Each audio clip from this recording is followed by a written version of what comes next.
अस्सलाम वालेकुम गाइस, कैसे हैं आप लोग। उम्मीद करता हूँ आप लोग खैरियत से होंगे। मेरा नाम रहीम गुल है और मेरे चैनल का नाम दियात जी है।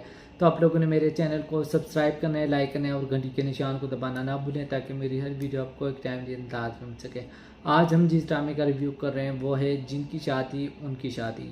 उसमें ये दिखाया है कि अली को एहसास हो गया है कि वो खुशी से मोहब्बत करता है और वो खुशी को कहता भी है कि तुम कहाँ रहती हो, तुम्हारा घर कहाँ है, तुम्हारे रिश्ते के लिए हमें बात करनी पड़ेगी, वो उसे कहता भी है।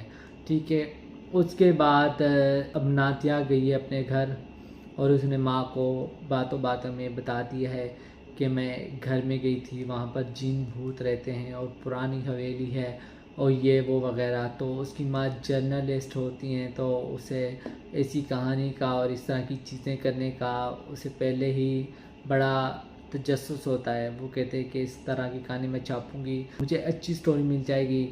तो फिर वो अपनी बेटी को अपनी बातों में लगाती है और उससे सारी बातें पूछ लेती है। फिर वो उसके घर चली जाती है, उस हवेली में। ठीक है, लेकिन जब उसकी भाभी देखती है अली की तो वो कहती है कि आप अंदर मत आएँ, अंदर मत आए, खुदा के लिए आप बाहर चली जाएँ, चलो मैं आपके साथ चलती हूँ।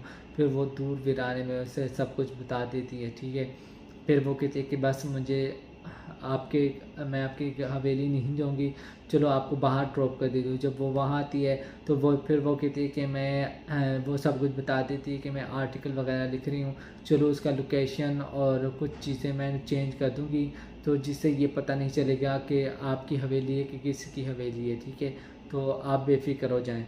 ठीक है, लेकिन फिर वो उसे जब अंदर लेकर आती है तो उसके गले में तावीज़ नहीं होता।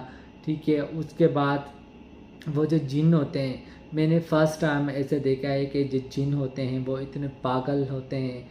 हालांकि उनके पास सब ताकत होती है, वो चीज़ों को पलट सकते हैं, वो इंसानों को इशारे से इधर से उधर कर सकते हैं, उनको डरा सकते हैं, उनको मार सकते हैं। लेकिन पहले जिन देखे हैं जो क्या उठाकर फिर रहे हैं, जहर की शीशी लेकर फिर रहे होते हैं।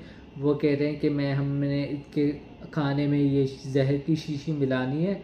ठीक है, और ये खाकर सब मर जाएंगे। बहुत हैरानगी वाली बात है। ठीक है, पहले वो चंगेज़ चचा के पास जाते हैं, वो चंगेज़ चचा को वो चाय पी रहा होता है। ठीक है, वो चंगेज़ चचा के चाय में ना वो मिर्चें मिला देती है वो जो जिन होती है। ठीक है, उसके बाद वो जो उनके खाने में जहर मिला देती है। ठीक है, जब वो उसकी नातिया की माँ आती है, घर का तस्वीरें वगैरह ले रही, फिर वो किचन में चली जाती है। फिर वो इतनी भूखी होती है। ठीक है, वो तपीला पड़ा होता है, फिर वो उसे सूंघती है। ठीक है, उसके बाद वो एक बूटी उठाकर खा लेती है जिससे वो वहीं मर जाती है। ठीक है, तो घर वाले सब परेशान होते हैं, उसे हॉस्पिटल लेकर जाते हैं। ठीक है, लेकिन उसकी अच्छी किस्मत खुशी आकर उसे बचा लेती है। ठीक है, और वो बिल्कुल ठीक होकर आ भी जाते हैं। हालांकि डॉक्टर कहते हैं कि इसका कोई चांस नहीं लग रहा कि ये बच जाएगी, लेकिन ये ऐसा हो जाता है कि वो बच जाती है। तो इस तरह से हो जाता है। तो नादिया क्या करती है, हॉस्पिटल में बैठकर टिकटॉक पर लाइव बैठती है। वो कहती है गाइस, आप लोगों को पता है कि मेरी माँ इस वक्त मौत और ज़िंदगी की जंग लड़ रही है, आप लोग दुआ करें। ये वो जिस तरह का वो ड्रामा करता है, वो सीन होता है, बहुत फ़नी होता है। ठीक है, उसके बाद फिर अली को कहते हैं कि तुम नादिया के साथ शादी कर लो, चलो तुम्हारी दूसरी वसीयत पूरी हो जाएगी। तो अली कहते हैं, अली का भाई और अली कहते हैं कि इस नमूने, इस पागल के साथ, इस एटम के साथ मैं शादी करूँगा, मेरे वो नहीं मरना, वो ड्रामे इसके मैं बर्दाश्त नहीं कर सकता, तो मैंने तो इसके साथ शादी नहीं करनी। ठीक है, लेकिन उसके नौकर ने अब क्या कर दिया है, वो कहते हैं कि तुम्हारा बाप पहले क्या करता था, डायरी लिखता था, तो तुम लोग ऐसा कोशिश करो कि वो डायरी ढूंढो। ठीक है, और डायरी में कुछ ना कुछ है, इन जिन भूतों के को ठिकाने लगाने के लिए उसमें कुछ ना कुछ है। तो फिर वो जाता है और डायरी को ढूंढ लेता है अली। तो फिर वो अली पढ़ता है उसे, उसमें ऐसा दिखाते हैं कि बहुत पुरानी हवेली है, उससे भी पुराना जो जिन थे उसमें उन्होंने एक कच्चा कमरा था, तो वहाँ पर वो रहते थे।